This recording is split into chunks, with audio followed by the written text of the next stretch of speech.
from Hawaii, my neighbors in the Pacific.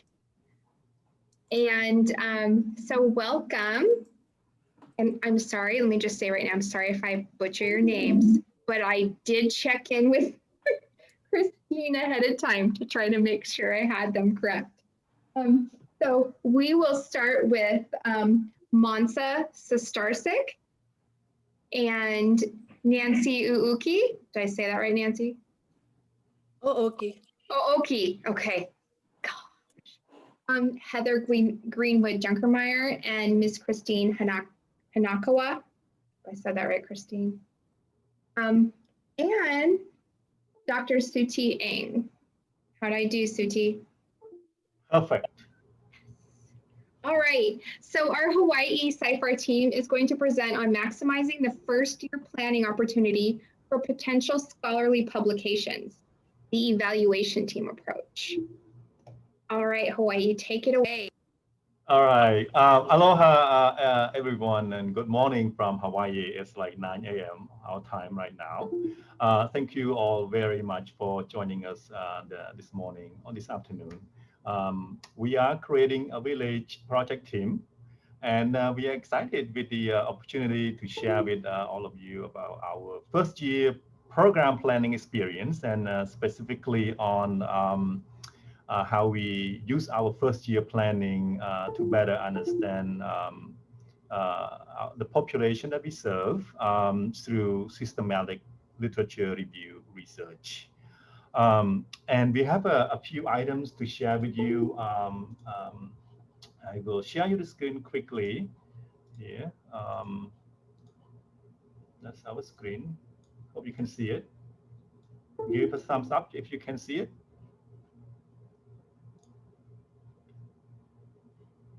Great. Okay. So before we start our icebreaker activities, let's have our team member introduce themselves, including their roles. Go ahead, Nancy. Aloha, I'm Nancy Ooki, and I'm the PI on this project. And I'm the 4-H and Youth Development Agent for Maui County in Hawaii. And as we continue introducing the rest of the team, we'd also like to see who's in the audience. So if you know how to, can you please change or rename your name in Zoom? We'd like just put your first name and the state that you're in. You can do this by going into the participants panel. If you're not sure how to do that, Heather will put a link to a tutorial into the chat. If it's just too stressful or too late in the day or too early in the day, don't worry about it. But it'd just be nice to see where everybody's from. And you can work on that as we continue introducing ourselves. And so now I'll pass it to Heather to introduce herself. Hi, I'm Heather Greenwood Junkermeyer, and I am also in Maui County. I'm an FCS agent, and I focus on intergenerational and aging programs. And then on to Soti. Hi, my name is Soti Eng, and I'm assistant professor in human development family studies at UH Manoa, and I am the evaluator for the team. To Mansa. Aloha, everyone. My name is Mansa, and I'm a PhD student in educational foundations at University of Hawaii at Manoa. I serve as a graduate assistant in creating a village. Christine. Aloha, my name is Christine Hanakawa. I'm the Oahu County 4-H Assistant Extension Agent, and my role is just connecting our program from the university out to the sites. So before we get started, we want to do just a quick little icebreaker just to kind of check in and see how things are going with everybody's projects. And we'd like to know how your first year, your planning year went for you. So it doesn't matter if you just finished your first year or if your first year was a couple years ago. We want to kind of know how your first year went for you.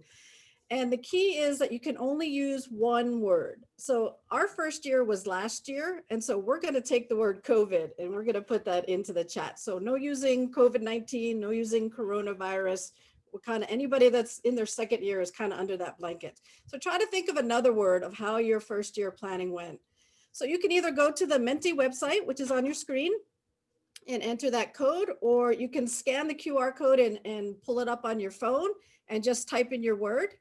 And if you can't get it to work, then you can just type it into the chat box as well. And then when everybody's done, we'll take a look at the results.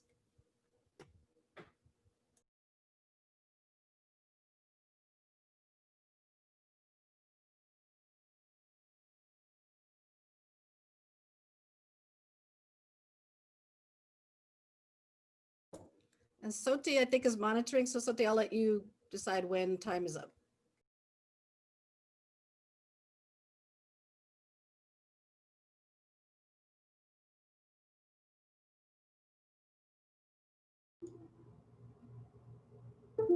Nancy, you see the screen shared clearly, right? The icebreaker slide, yes. Okay, excellent.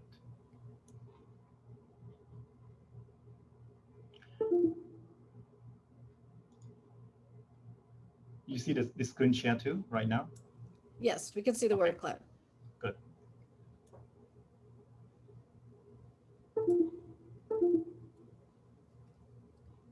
Oh, this is awesome. There's a lot of very positive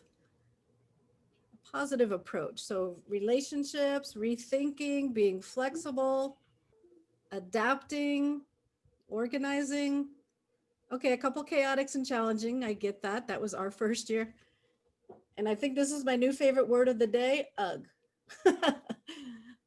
Okay, so thank you guys. You can continue adding, and Soti can share that maybe at the end if some more words add. But I think we're gonna move on for now.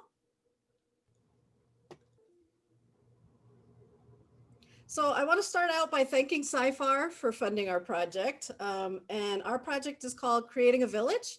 And like I said, we just completed our planning year and started year 2 last month, actually. So we're planning to start implementing in a virtual format in January, but we're really, really hoping that we can move to face-to-face programming as soon as we safely can. Right now in Hawaii, all public schools are in a virtual format, at least through December 31st. And so in the interest of not kind of adding on more virtual learning, we've kind of decided to look at the spring where hopefully things will start easing up a little bit. So our program is designed to create a kind of synergy between the participants, which are middle schoolers. We're having teen mentors involved in the program, and then adult partners to kind of simulate the village or a village structure, as in it takes a village to raise a child concept. And then generate informal interactions to kind of replicate the interactions that would occur in an extended family or a community. So learning experiences that are kind of organically happening between the peers, with older cousins, that would be the teen mentors, with aunts and uncles, grandparents, that would be kind of the adults in the process as well.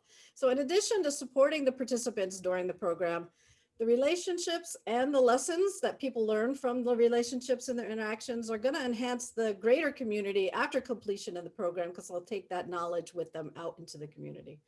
So as part of the program, middle school youth are going to develop skill mastery in what we call life management skills like culinary, healthy living, financial literacy, and agriculture, gardening. And we picked this because this has been kind of a growing demand from our communities.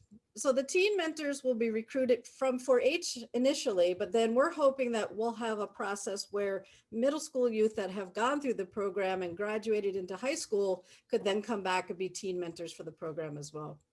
And we're also incorporating youth adult partnerships between the teen mentors and adult partners, and they're going to work together to kind of help support and create the program delivery system. So the final piece of the puzzle is expertise from the community with adults with specific skill sets related to these life management skills, and have them share their knowledge with the youth participants. And then every level of the program, we're going to incorporate career pathway information to support youth in workforce preparedness, and then soft skills such as critical thinking and problem solving. So the implementation's initially going to be an after-school club format that meets 2 hours once a week over a 6-month format. And then will be expanded to include an additional delivery that's delivered over 1 month time frame. And that's to kind of target those youth, at-risk youth that can't commit to a 6-month long program. So in this slide, you'll see kind of our process. The basic concept is to help the middle schoolers develop what they need in skills and knowledge to transition into adulthood. So the youth are going to work together to complete activities that allow them to create kind of this framework within themselves to support that transition. So it starts with a focus on themselves, with activities around self-care, exercise, and nutrition to kind of strengthen the core, their inner being. And then once the sense of self is set, youth learn about strengthening their immediate environment to kind of protect themselves and create a structure to allow for growth, with activities around finding and maintaining a home and disaster preparedness and first aid. And then we expand a little bit further and expand horizons and investigate options in careers, education, and then enhance opportunities for them through increased knowledge of creating a financial stability for themselves and recognizing the advantages of exploring the world around them. And then the last phase of the transition is connecting with the community around them through community service and understanding the value of volunteering to themselves and to the community. And as the youth participate, teens will serve as mentors to encourage and support them, with adult partners and adult volunteer experts facilitating the activities. The activities are connected to the transition phases we just discussed, and as the youth complete these challenges, they will move forward along the path. So Heather's going to explain a little bit more about the planning of the program.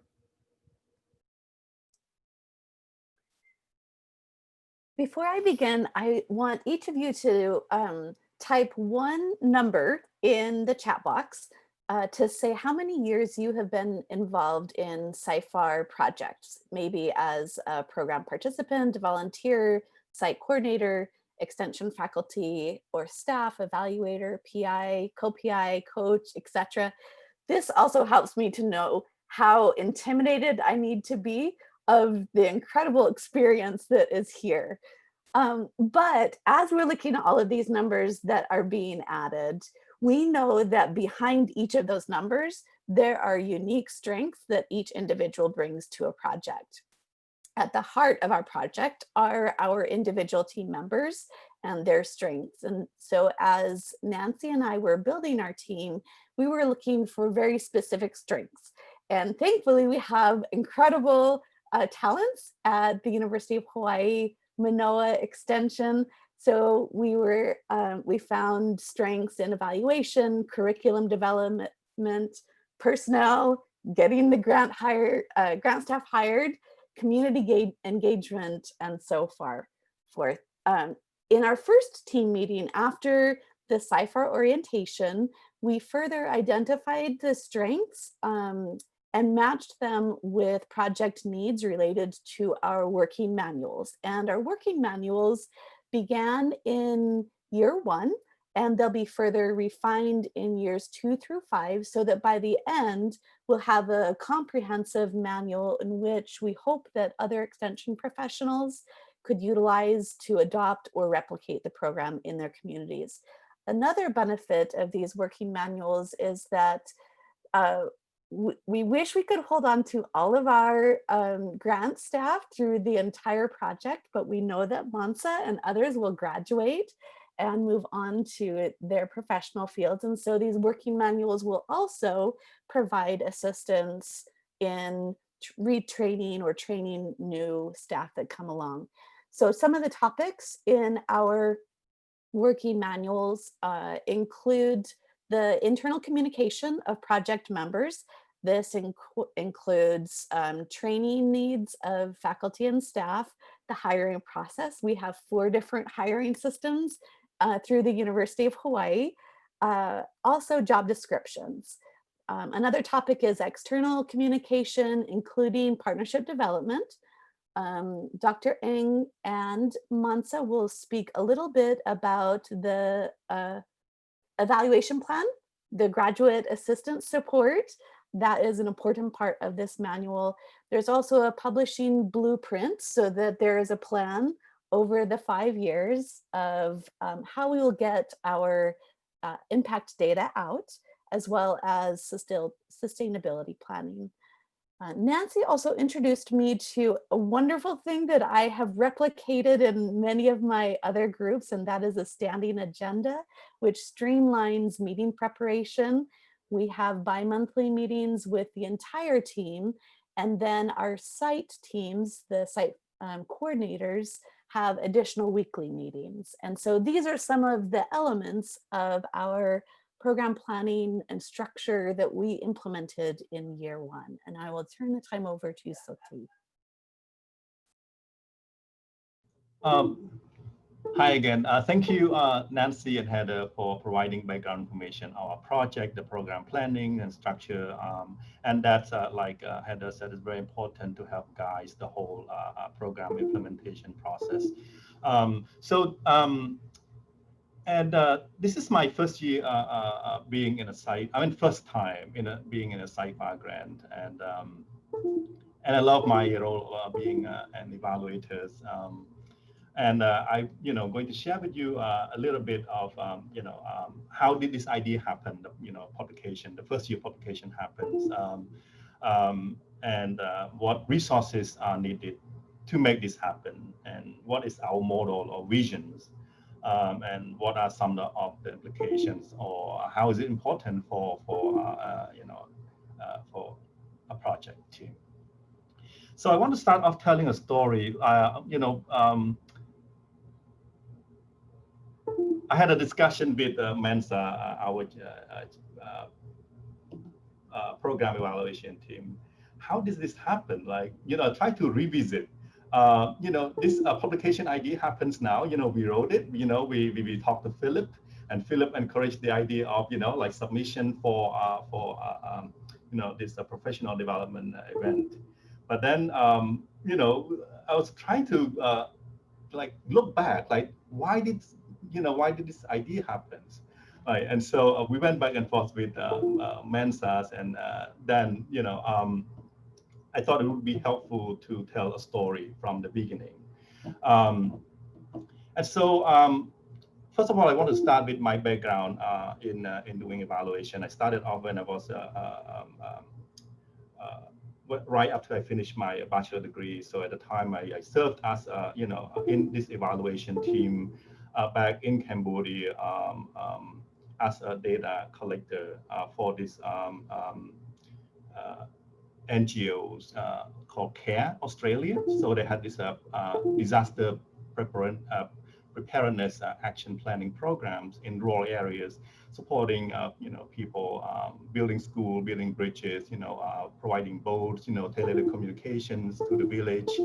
And so that was my first evaluation experience. And then later on, I was a data analyst for this Netherlands development agencies in Cambodia.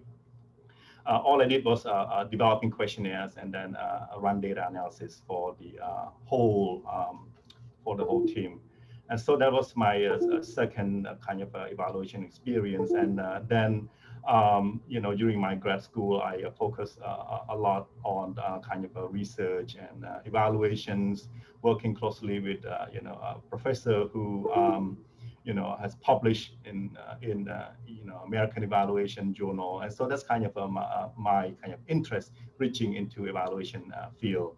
And then in the past 7 years at Lehigh University, I served as at the time a professor of practice, and what I did was kind of teaching evaluation course, and then in the course I kind of create a structure where graduate students can learn from scratch, right from the beginning of evaluation.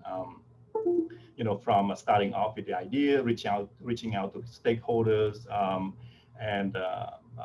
and then put together IRB and in the single semesters. And then they travel with me to Cambodia for 10 days to 2 weeks to conduct a program evaluations. And then when they come back, they analyze the data, write a report, and presented the findings to the kind of a sponsor of the trips, right? And then I work with the student to get their papers submitted for national, international conferences based on their evaluations, right? And then we have some student who even submitted their papers for book chapter and some journals. So this publication idea just stay in me. And when I started with this CYFAR program as evaluators, after we got the grant award, right, notifications, I kind of reach out to our PI and co-PI saying, hey, I mean, previously during submission, we actually proposed to have a kind of a, undergraduate research assistant, a student assistant to have us like 10 hours, part-time student assistant. And so when we found out we got the award, and I reached out to the PI and co-PI right away saying, I would really like to focus, a lot more on publications, right? And Nancy and Heather were very receptive. They are open to the idea of publications. They said, let's do it. And to me, that's a very important decision that they made, because they had to go through like budget adjustments, right? It's a huge adjustment, right? From spending probably 10,000 or less a year to like a lot more than that, right? So that's a big adjustment, and so I think that's one of the successes that to allow this publication idea to happen, right? And and then they did. They changed the budget, and we started the hiring process, right? And we got Mansas, and then we started putting together IRB submissions. And during the submissions, we noticed a few different things that allow us, to come up with these publication ideas. So first, we experienced the lack of literatures, among the Pacific youth, right? And then we were looking for measures, right? To add to CYFAR common measures that we found on the website, right? But we have a specific program activities, and we wanted to use measures that are applicable to our programs implementation and the activities that we implemented. And so again, we kind of encounter issues in finding those measures. Either they are too loose, too general, or they're too restricted, or they're too old, right? And all, most of the time they are too long, right? Probably you experience that they are way too long, 30, 40 questions. And so that's another issue. And then another thing was that our evaluation team were not too busy, right? We had about 4 to 5 months until the programs actually get implemented, right? And so with, some of these reasons, I thought, well, so I reached out, kind of share this idea with our PI and co-PI, saying, well, I mean, what do you think if we embark on this idea? One of the most important thing is that, we are working with Pacific youth, and I think that would be a great idea if we try to understand more about Pacific youth, right, through research. And so then they were okay to say, let's do it. And so I, then since then I met with Mansa, our GA, regularly, on a weekly basis, right, to go through the literature. So my idea was, let's do the a 10-year review. Look at the articles in the past 10 years published in peer-reviewed journals, right? And so I provided structures and plan for Mansa to work on, and she will go through the detail of those structures of how she was able to put together the whole papers that we produce right now, and we are in the middle. Well, we are in the final stage of submission preparation right now, and we're aiming for a few different journals, but the one that we deem fit the most is Journal of Youth and Adolescent. This is a systematic literature reviews, and we break it down by, type of research. Is it qualitative or quantitative? By program intervention or versus pure research, peer review or not peer review. Theoretical framework that were used in the past 10 years. And measures that are used, and we build a whole table of measures in those past 10 years. as well as the theoretical frameworks. And finally, we break it down by youth developmental outcomes into three main categories: social emotional outcomes, cognitive outcome, and another one. I'll keep my times. So Mensa will go through the detail of the whole process. And next, I wanted to share with you the kind of the resources that we need to make this happen, right? You need good resources. So I think, one of the most important thing is the regular team meetings that Nancy and Heather kind of set up from the beginning. We met right away after we got, a notification from CYFAR that we received the grants, right? So I think that kind of bi-monthly meeting that they set up kind of helps, build the team relationships. And I feel comfortable, working with, the whole team, right? And so, we talk, ideas and suddenly the whole project seems like it's not checking off the box, but also, what can I do to better, this project, right? What can I do to kind of further share this model to other communities of scholars and practitioners, right? Not only in the United States, but across the world, right? So, and therefore, impacting more populations, audience that CYFAR produced. And another thing is the flexibility and receptivity of our PI and co-PIs, that, they're so willing to accommodate to team members' requests, like such as my request to, to hire a full-time graduate assistant qualified, to do this kind of work. And I have this job announcement of GA, and we would be happy to share with all of you if you need, this job description. And one of the most important things that we are looking for at GA is, a PhD students. As you can see in these pictures, right, how dedicated they are to a project. So, I think one of the key ingredients is hiring a PhD students. All they do, Mansa, you can talk more. We all experience this. And then a candidate who has experience in IRB submissions, experience in scholarly writings and literature reviews experience, and data collection and analysis experience. So these are a few of the most important skills that we need to make this happen, right? I'm sure Mansa probably works more than 20 hours a week, with the time allowed. But again, if we, again, it benefits, mutually for a grad student and also a faculty.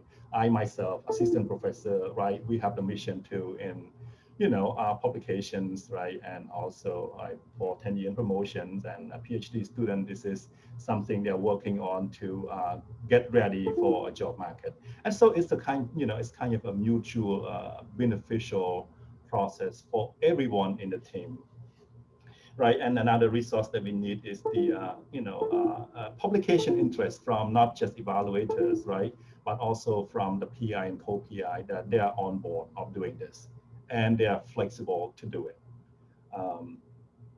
And so here's our kind of a model or vision. And, to me, evaluation, evaluator is the messengers, right? As going beyond just evaluating the impacts and the process of the program, but also kind of look into the literatures, best practices identified in the literatures, and use that to inform the implementation teams. What do they need, right?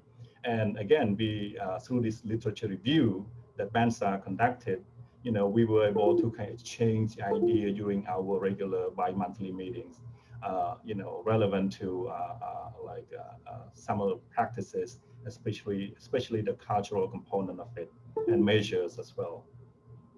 and then and kind of passing on best practices from the literatures to the implementation teams, and then again as evaluator, or kind of we observe the innovations, best practices from the program implementation teams, and what can we use, what can we do, right, to kind of continue give back, right, inform the literature. So this process to me help create more villages, right? Nancy and Heather and our team right now are creating a village, right? And to me, if we have this kind of model in place where literature inform the project inform the literature, and this model to me will create more villages by allowing other practitioners and scholars out there in the world beyond the United States to be able to apply what we do in this one context. So that's all I have on my end right now. And next, Mansa will share with you her little detail of how she conducted the lit review, and finally, leading to this whole paper completions. Mansa? Yes, thank you. Aloha, everyone. As a graduate assistant in creating a village, one of my major assignments this past summer was to conduct a systematic lit review about youth development in the Pacific. In our first year, we soon realized that there has been a lack of scholarly understanding of youth programs focusing on minority groups in the Pacific region. Therefore, the purpose of our review was to gain a better understanding of the population that the village program serves here in Hawaii. We reviewed the progress in research published over the past 10 years to examine the relationship between youth development and program or research outcomes among the Pacific youth by synthesizing the types of programs, research, methods, measures, frameworks being used, as well as the major outcomes. For example, we found that a vast majority of the measures in the reviewed studies were over 20 years old and have focused on measuring adolescents' negative behaviors. Also, the reviewed studies recognized the importance of culturally and context-based programs for Pacific youth, who stem in large from collectivist cultures where family and community are of utmost importance. So we found that the present programs should incorporate measures that are contextually and culturally sensitive. One of the most salient findings point to the importance of culture and community engagement for Pacific youth, and in particular for the vulnerable adolescents in Hawaii that tend to be indigenous and ethnic minority youth, often subject to disparities related to education and health, and also often exhibiting higher at-risk behavior. Here, the review can help us with integrating parts of the cultural aspects in the curriculum, as the reviewed studies showed that when these components are included, although implicit, they can help connect youth to community as well as to the program, and may lead to a more successful program implementation overall. In addition, we may also consider additional measures to capture cultural and community components, as well as the different types of methods. So next, let me just share, next slide, please. Let me share a one-pager of the systematic review process that I followed, and I found one slide back, please. Mansa, I just want to let you know that there's like 10 minutes left, and we just also just want to have some time for questions. Yes, okay, I'll speed up the process. Okay, thanks. Yes. Can I have one slide back, please? Okay, anyway, so let me just go over real quick the 10 steps that I followed. So first, identifying the criteria for relevance. So who is the population that we're interested in? What particular programs? Is it just youth development? Is it specific youth development programs, etc.?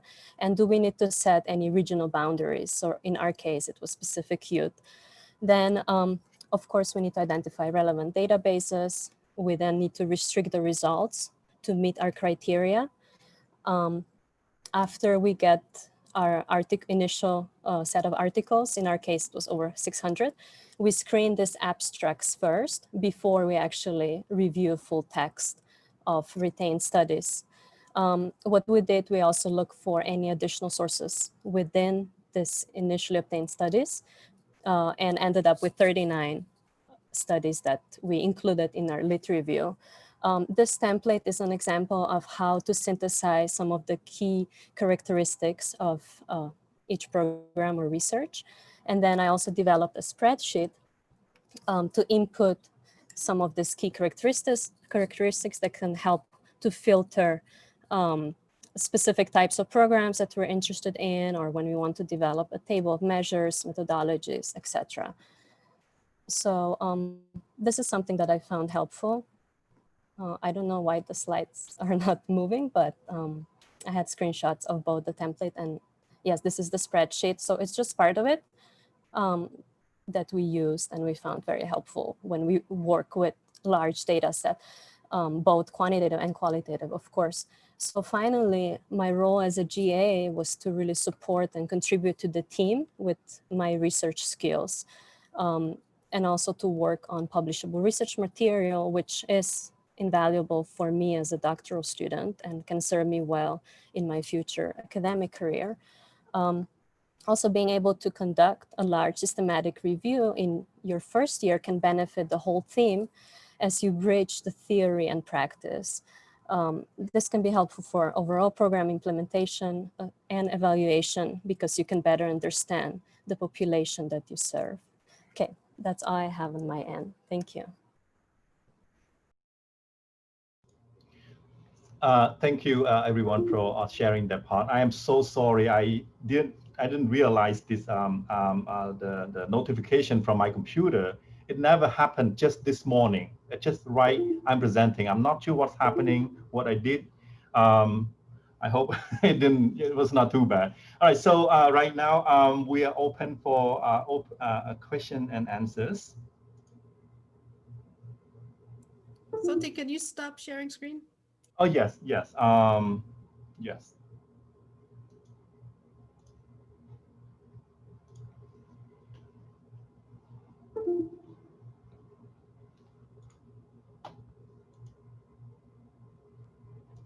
Does anyone have any questions for the Hawaii team?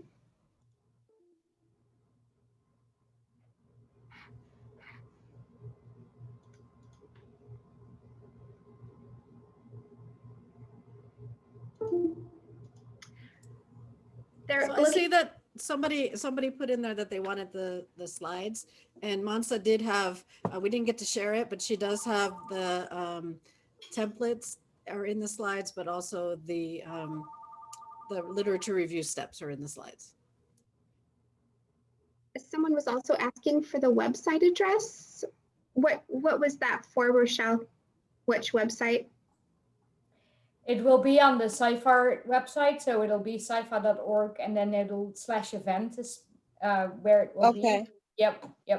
Okay. All right. Thank you.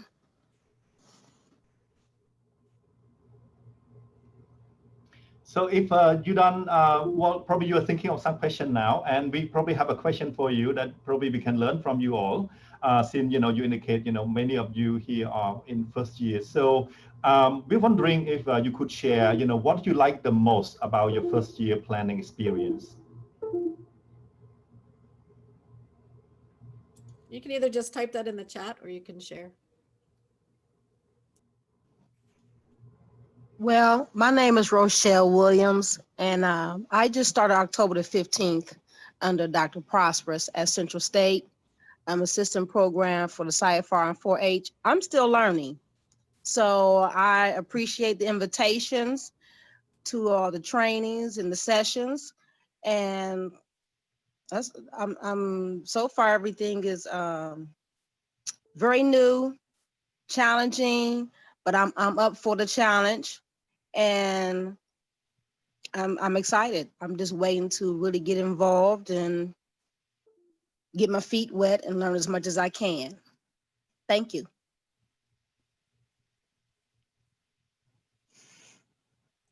Thank you, Rochelle.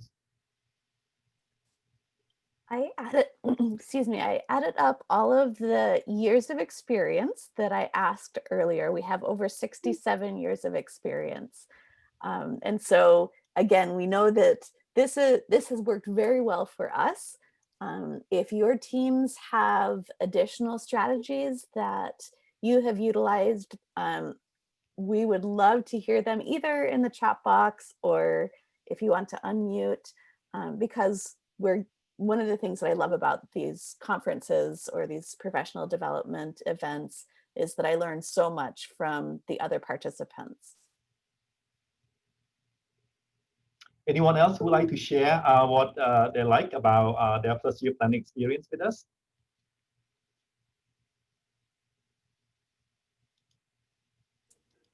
I'll go. What I like is it's called a planning year, but I also found it was a revision year too. So we would make a plan, we'd move forward a few steps, and then we'd have to stop and adjust a little bit and then move again. So I feel like by having a whole year, you get that much more time to think it through and adjust. And so that you start really strong when you start implementing.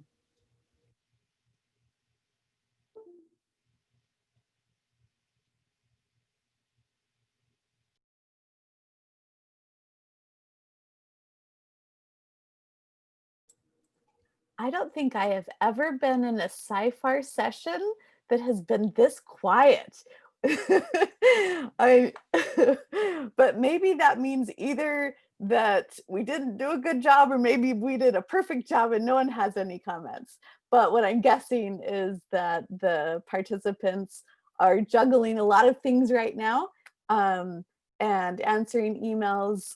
We would love to, if you have additional information that you would like to share with us, we can include our email addresses in the chat box.